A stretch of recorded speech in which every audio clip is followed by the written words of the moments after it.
पुष्टिपथ कर्म निरूपणम, ये 13वां ग्रंथ हरिराय वांग मुक्तावली के अंतर्गत हमने संपन्न किया था।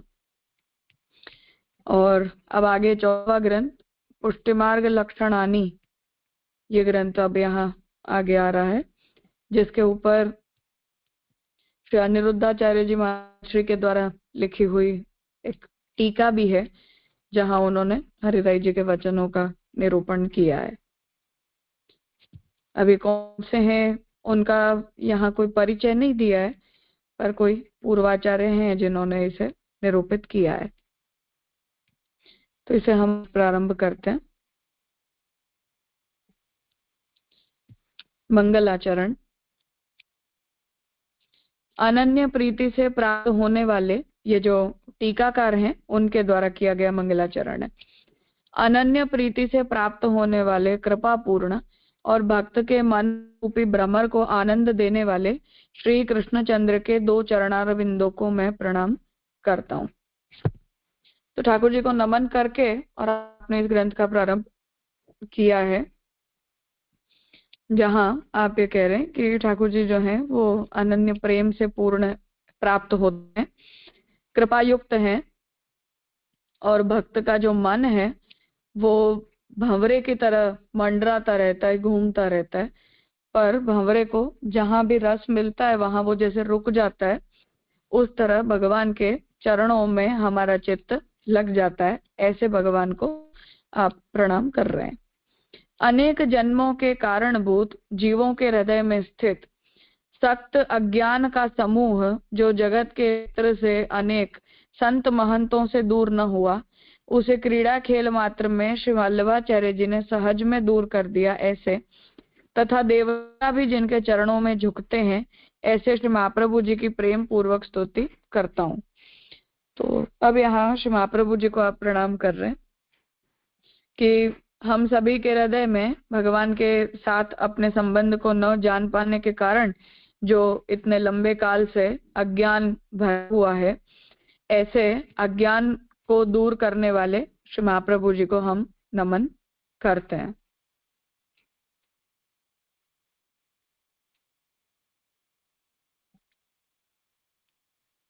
श्री ठाकुर जी के चरणारविंद में जिनका चित्त सतत लगा हुआ है, ऐसे तथा निज सेवकों पर अतिशय कृपा बरसाने वाले श्री हरिराय महाप्रभु को भी मैं प्रणाम करता हूँ। तो जो टीकाकार हैं वो इस ग्रंथ के लेखक को प्रणाम कर रहे हैं कि जो श्री हरिराय जी का चित्त अपने सेव्य की सेवा में निरंतर लगा रहता है, उन्हें आपने यहाँ प्रणाम किया है। तुलसी की कंठी से सदा शोभित, जिनके मुखों में सदा प्रभु का नाम रहता है, ऐसे भगवदियों को भी मैं प्रणाम करता हूँ। तो हरिराय जी में जैसी दीनता है, ऐसी दीनता आप यहाँ प्रकट कर रहे कि जो वैष्णव हैं जिनका चित्त प्रभु के हृदय में लगा रहता है और जिनके हृदय में प्रभु निरंतर विराजते हैं, ऐसे वैष्णवों को आप प्रणाम कर रहे हैं। अब श्री हरिराय जी का ग्रंथ प्रारंभ होता है। सर्व साधन राहित्यम फलाप्तौ यत्र साधनम फलम व साधनम यत्र पुष्टिमार्गः स कथ्यते। ये जो पंक्ति है, फलम व साधनम यत्र पुष्टिमार्गः स कथ्यते, ये हरिराय जी के द्वारा विरचित वाङ्मय को लेकर हमेशा ही स्मरण में आती है।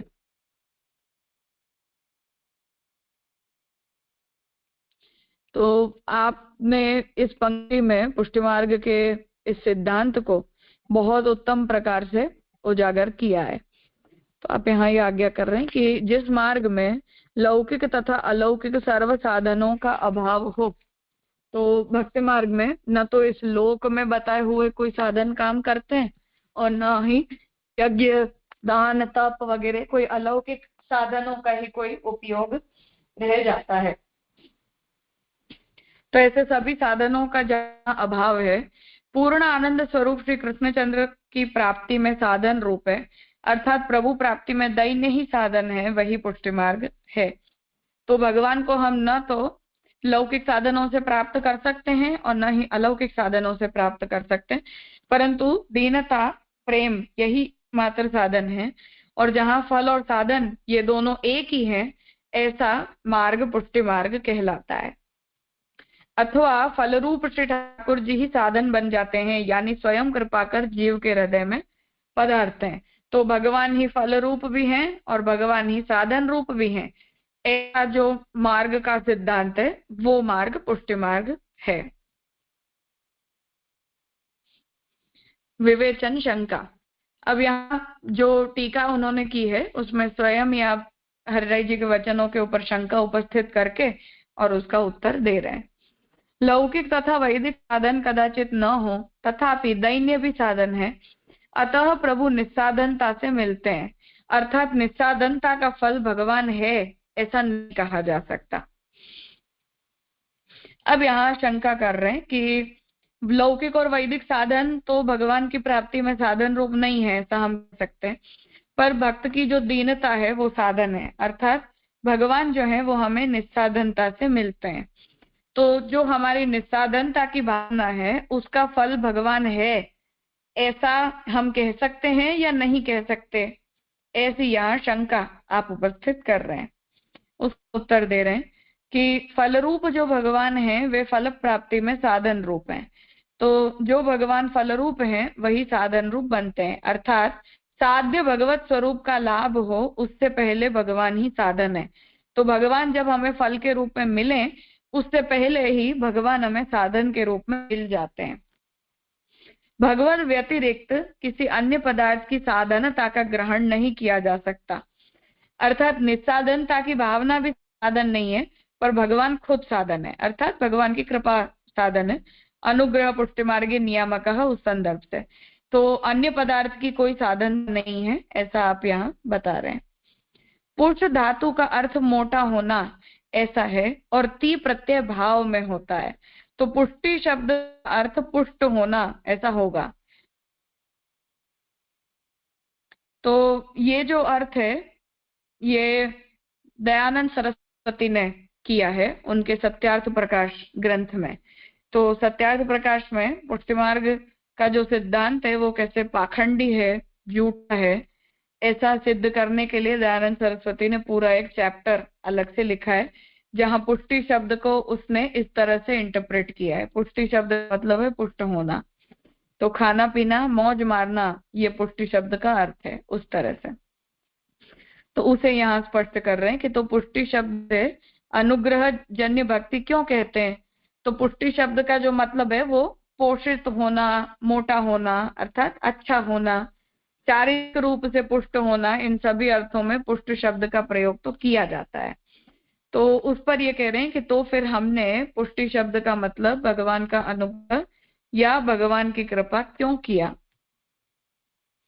उत्तर, श्रीमद् भागवत में भगवत ज्ञानावतार श्रीमद् व्यास चरण ने युट प्रत्ययांत पुरुष धातु का अर्थ भगवत अनुग्रह किया है। तो उत्तर दे रहे हैं कि भागवत जी में व्यास जी ने जो है वो पुरुष धातु का अर्थ भगवान का अनुग्रह किया है, उसका प्रमाण दे रहे हैं। पोषणम तद अनुग्रह, तो भागवत में जो पोषण लीला भगवान की है सप्तम स्कंद में, उसमें भागवत जी में पोषण शब्द का मतलब अनुग्रह ऐसा किया गया है। श्रीमद् भगवत गीता में भी श्री कृष्णचंद्र श्री से ही आज्ञा करते हैं कि तेषामेव अनुकंपार्थ, उसमें जो अनुकंपा कही है वही पुष्टि है। तो भगवान भी उनके ऊपर कृपा करने के लिए जो कोई भी क्रिया करते हैं वो पुष्टि की क्रिया कही जाती है। उत्तर मीमांसा के तृतीय अध्याय में भी कहा है विशेषानुग्रहश्च, उस सूत्र में स्पष्ट तौर पर भगवत अनुग्रह का ही और भगवत कृपा का ही प्रतिपादन किया है। और उसी सूत्र के भाष्य के प्रकाश में श्री पुरुषोत्तम जी ने आज्ञा की है कि यह अनुग्रह ही पुष्टि शब्द से कहा गया है। तो उत्तर मीमांसा अर्थात ब्रह्म सूत्र, तो जो ब्रह्म सूत्र है उसके तृतीय अध्याय में भी विशेषानुग्रहश्च ये सूत्र आता है, जहां सूत्र में भाष्य में उसका अर्थ भगवान की कृपा किया गया है। और पुरुषोत्तम जी ने भी वहां उसका यही अर्थ करते हुए ये कहा कि यहाँ अनुग्रह पद से जो कुछ भी कहा जा रहा है उसे ही हम पुष्टि शब्द से कहते हैं, अर्थात भगवत अनुग्रह वही पुष्टि। श्रुति भी कहती है नायमात्मा प्रवचनेन लभ्यः, इस श्रुति से जिस जीव पर भगवत कृपा हो, भगवत अनुग्रह हो, यह मेरा दास है, इस प्रकार जीव का भगवान अंगीकार करें, वही भगवत प्राप्ति कर सकता है। तो अभी सेवा फल के अध्ययन सत्र में हमने इस विषय पर बहुत अच्छे से, जो भी उपस्थित थे या जिन्होंने सुना हो, तो इस पर हमने विचार किया था। भक्ति अंश भक्ति हेतु निर्णय, इन दोनों ग्रंथों में भी श्री गोसाई जी यही स्पष्ट करना चाहते हैं कि भगवान की कृपा से ही हमें भगवान मिलते हैं। तो वो जो भगवान का अनुग्रह है उसे ही हम पुष्टि शब्द से पहचानते हैं।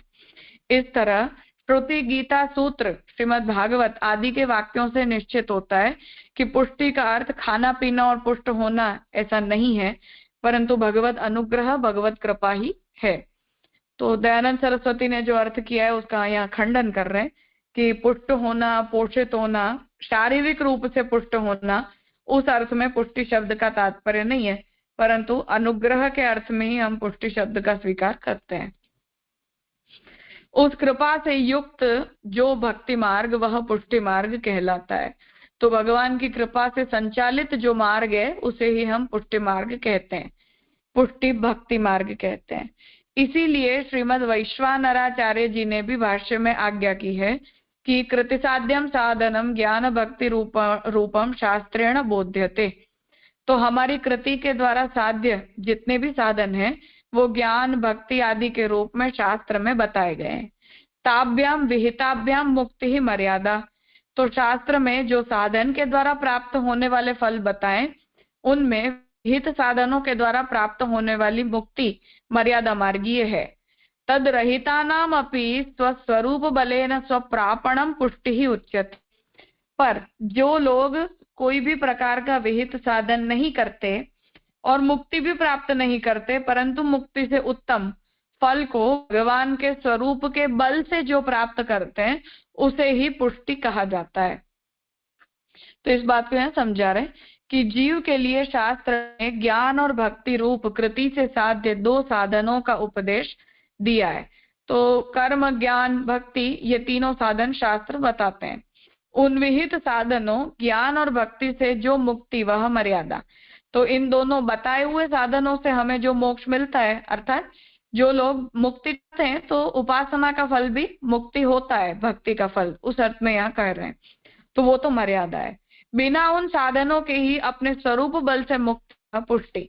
तो जिन भक्तों को भगवान अपने स्वरूप के बल से मुक्ति प्रदान कर देते हैं और उनसे कोई भी प्रकार के साधनों की अपेक्षा नहीं रखते, वही पुष्टि कहलाती है। अतः पूर्वोक्त जो कहा वह शंका रूपी रोग के लिए समर्थ नहीं होता।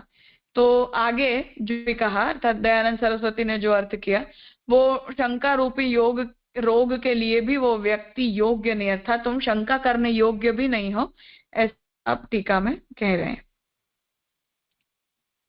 कुछ पूछना है?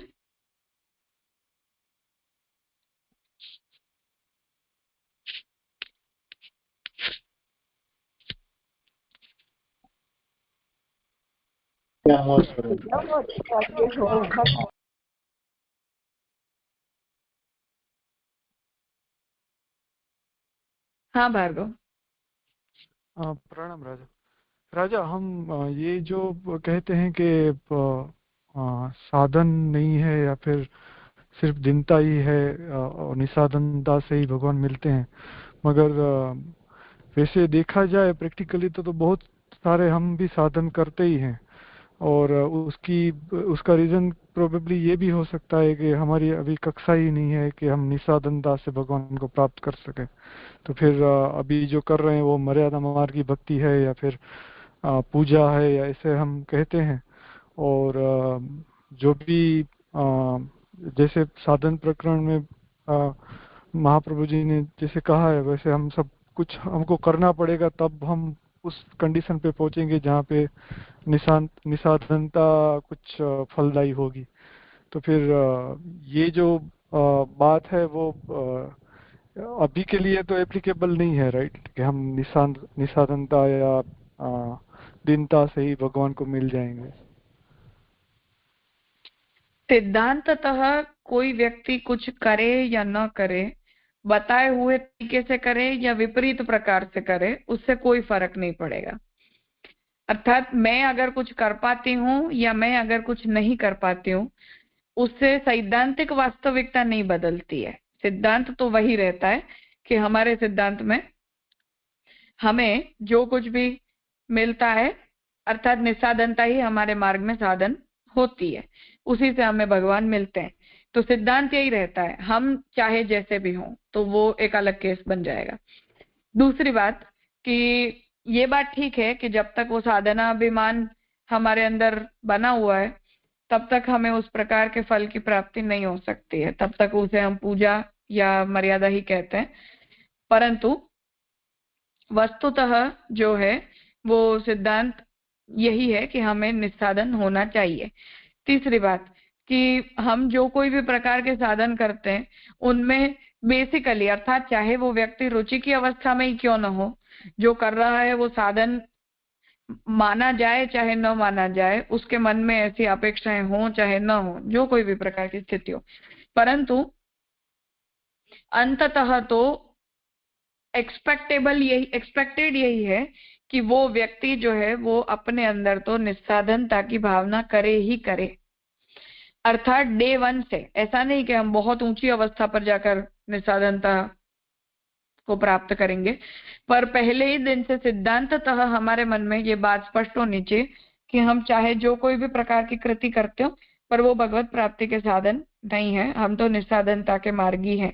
ऐसी स्पष्टता मानसिक रूप से हमें होनी चाहिए, हर स्थिति में होनी चाहिए।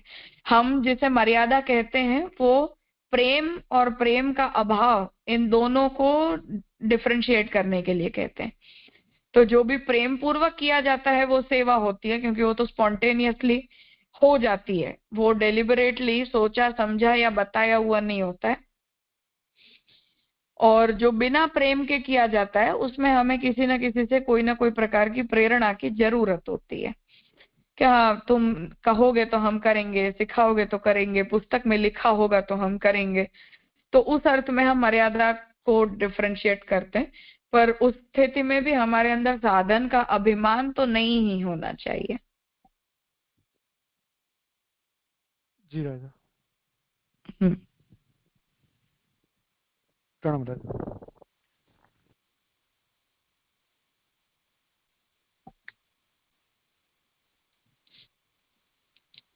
हाँ हितेन भाई।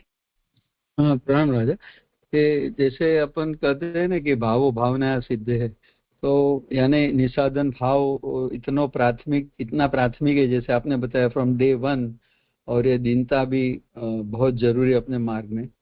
तो एक पर उनकी प्रक्रिया में क्या महात्म्य ज्ञान सु भगवान के इस तरह की निसाधनता भाव या भगवत लीला के गुणगान सु, यानी उसको किस तरह समझना, जो बेसिकली जो महात्म्य ज्ञान की ये अंडरस्टैंडिंग हमारे अंदर आती है, क्योंकि जब हम ठाकुर जी के स्वरूप को जानते हैं तब हमें ऐसा लगता है कि हमारे द्वारा किए गए जो छोटे मोटे प्रयास हैं उनकी तो क्या ही गिनती है ठाकुर जी के सामने। जी, तो प्रारंभ उसका जो है वो महात्म्य के बिना ये भावना मन में नहीं आ सकती है, साधनता पैदा ही नहीं होगी। जी, तो वही एक उपाय है ना राजा, दीनता और निसाधन भाव को एकमात्र। जी राजा, प्रणाम। वो महात्म्य ज्ञान से हमारे अंदर अपने आप को छोटा मानने की, कम मानने की भावना आती है, ठाकुर जी को हम बड़ा मान पाते हैं, वहीं से फिर वो स्वामी सेवक भाव उपस्थित होता है और उसी से ये साधना अभिमान भी निवृत्त होता है। जब हम ये समझ जाते हैं कि हमारे द्वारा की गई कृतियों की भगवान के सामने अर्थात ऐसे परब्रह्म के सामने कोई गिनती नहीं है। जी राजा, एकदम क्लियर।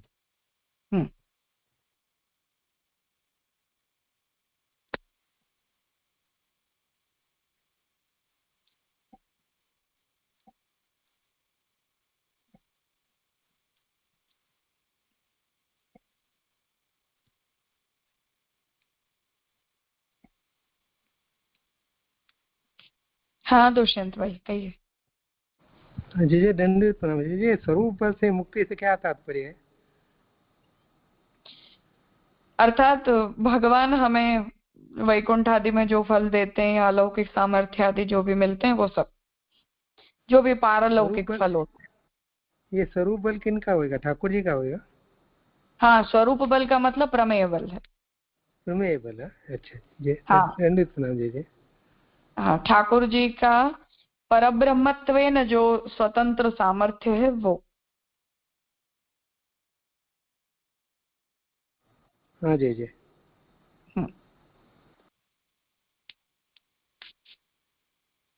उसे वो स्वरूप बल इसलिए भी कहा जाता है क्योंकि अन्य किसी के अंदर इस प्रकार का सामर्थ्य नहीं होता कि बिना साधन किए ही उसे फल प्रदान कर दे। जी हाँ,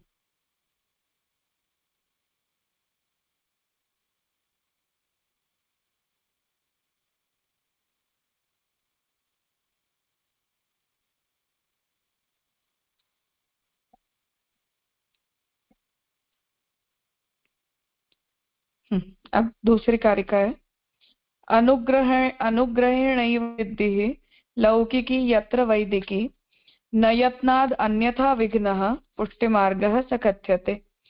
जिस मार्ग में लौकिक श्रुति पुराणोक्त सिद्धि तथा वेदोक्त सिद्धि बिना अन्य किसी भी साधन की सहायता हरि की कृपा से ही होती है और अन्यथा यत्न करने से विघ्न ही प्राप्त होता है, वह पुष्टि भक्ति मार्ग कहलाता है। पुष्टि मार्ग में रहने वाली की सर्व सिद्धियां भगवत कृपाधीन है। तो अब यहाँ इस बात को बता रहे हैं कि हम भक्ति मार्गी हैं तो हमें जो भी मिलेगा वो भगवान से ही मिलेगा। उस दृष्टि से हमारे धर्म अर्थ काम मोक्ष भक्ति आदि सभी पुरुषार्थ भगवान से ही सिद्ध होते हैं। तो वो हमें जो भी मिलेगा वो भगवान से ही मिलेगा, उस प्रकार की दृढ़ता हमारे अंदर प्रथमतः तो होनी चाहिए। इसलिए लौकिक वैदिक जो कुछ भी हमारा है वो सब कुछ भगवान से ही है, ऐसा यहाँ समझा रहे हैं। विवेचन में शंका करते हैं, यत्न करने से तो विघ्न का नाश होना चाहिए और अयत्न से ही विघ्न की प्राप्ति होनी चाहिए। तो यत्न से विघ्न प्राप्त होता है ऐसा कैसे कहा जा सके। तो अब यहाँ हरिराय जी ने ये आज्ञा दी कि हम यदि भगवान की इच्छा से विरुद्ध अर्थात भगवान को फल रूप न जानकर जब कोई जीव लौकिक या पारलौकिक सिद्धियों को प्राप्त करने के लिए कोई न कोई प्रयास करता रहता है तो उल्टा भगवान उसके उन प्रयासों को निष्फल कर देते हैं और उसके प्रयासों को विफल कर देते हैं। इसलिए भक्त को तो सब कुछ भगवान से ही प्राप्त करना चाहिए और भगवान के अतिरिक्त अन्य कोई प्रकार की प्रवृत्ति की उसके मन में आकांक्षा नहीं होनी चाहिए। अब ये जो सिद्धांत बताया उस पर यह शंका होती है कि जब हम प्रयास करते हैं किसी वस्तु को सिद्ध करने का तो उससे तो हमारे विघ्न दूर होते हैं, परंतु यहाँ तो ये कह रहे हैं कि प्रयास करने पर तो भगवान और विघ्न करते हैं और जब हम कोई प्रयास नहीं करते तो फिर अब भगवान हमें सब फल दे देते हैं। तो इस पर यह शंका होती है कि ऐसा कैसे संभव है। तो इसे उत्तर दे रहे हैं कि बिना भगवत भक्ति के अन्य किसी भी प्रकार का यत्न न करने वाले के फल रूप श्री पुरुषोत्तम को ही साधन रूप मानने वाले अनन्य आश्रयी भक्त के सर्व विघ्न श्री हरि ही दूर करते हैं। क्योंकि श्रीमद् भागवत में कहा है तेषु आस्ते हृदयभेद हरि ही। तो हमारे मार्ग में आने वाले जितने भी विघ्न हैं उन सभी को भगवान जो हरि हैं वो हर लेते हैं, दूर कर लेते हैं। दूसरी बात कि जो भक्त होता है उसे सब कुछ भगवान स्वयं ही प्रदान करते हैं, इसलिए उसे भगवान के अतिरिक्त अन्य कोई प्रकार के साधन में जोड़ने की जरूरत नहीं होती है।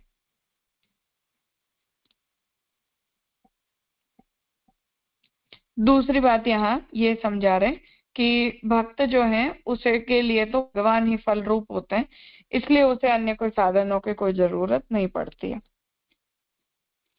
उन भक्तों के हृदय में सर्व पापों का नाश करने वाले श्री हरि विराजते हैं।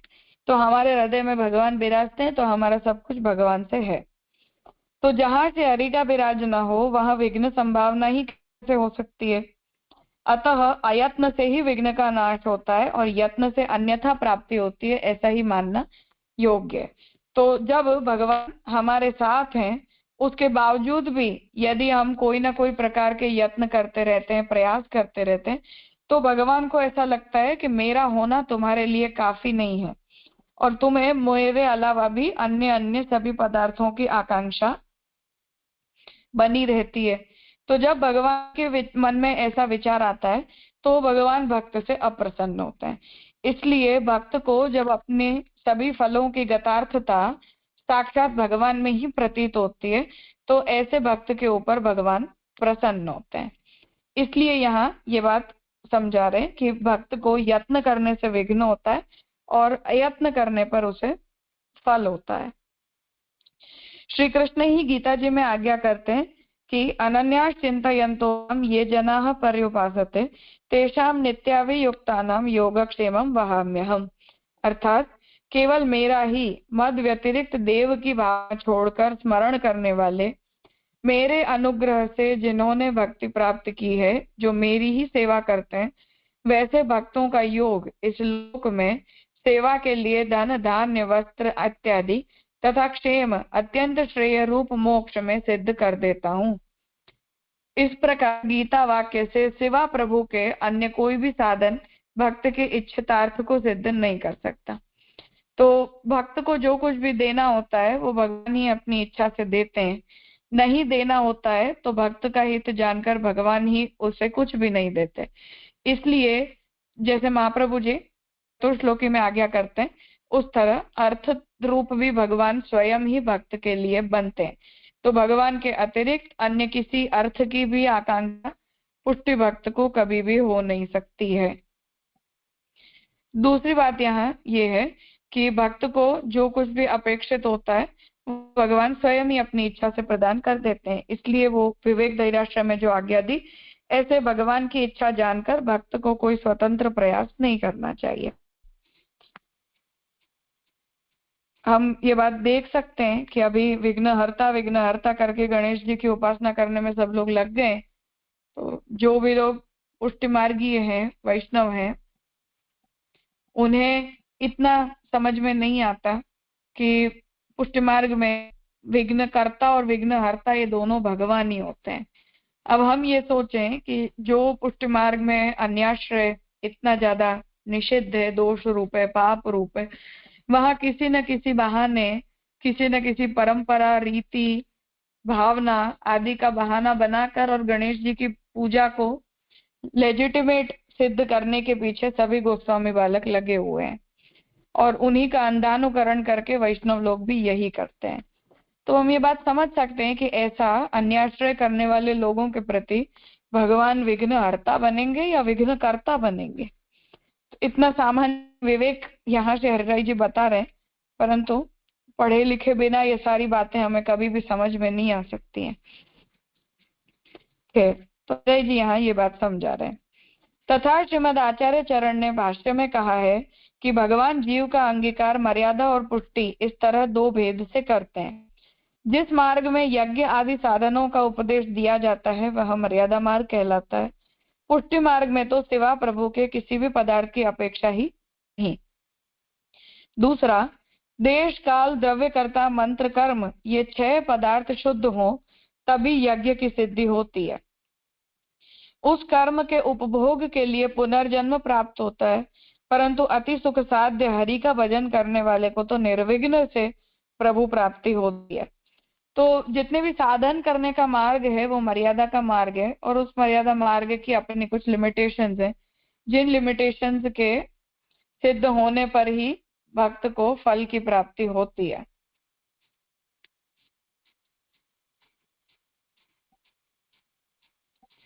इस पर ये बात बता रहे हैं कि ऐसी जो स्थिति है वो स्थिति में भक्त को जो है वो कुछ भी प्राप्त नहीं होता है। तो भगवान जो है वो स्वयं फल रूप है, इसलिए शास्त्र में बताए हुए अन्य अन्य साधनों में जीव को, पुष्टि भक्त को प्रवृत्त होने की भी आवश्यकता नहीं होती है। यदि उसकी प्रवृत्ति होती भी है तो निष्काम भाव से जो नित्य नैमित्तिक कर्म है उनमें होनी चाहिए, सकाम कर्मों में नहीं। और उन कर्मों को भी भगवद आज्ञा जानकर उसे करना चाहिए, जैसे महाप्रभु जी बालबोध आदि ग्रंथों में आज्ञा करते हैं। इसलिए कहा है कि सदानंद पूर्ण पुरुषोत्तम श्री कृष्ण को एक भी बार नमस्कार किया तो वह नमस्कार निर्विघ्न पूर्ण हुए 10 अश्वमेध के समान है। 10 अश्वमेध करने वाले को पुनर्जन्म प्राप्त होता है, परंतु कृष्ण को नमस्कार करने वाले को पुनर्जन्म प्राप्त होता ही नहीं।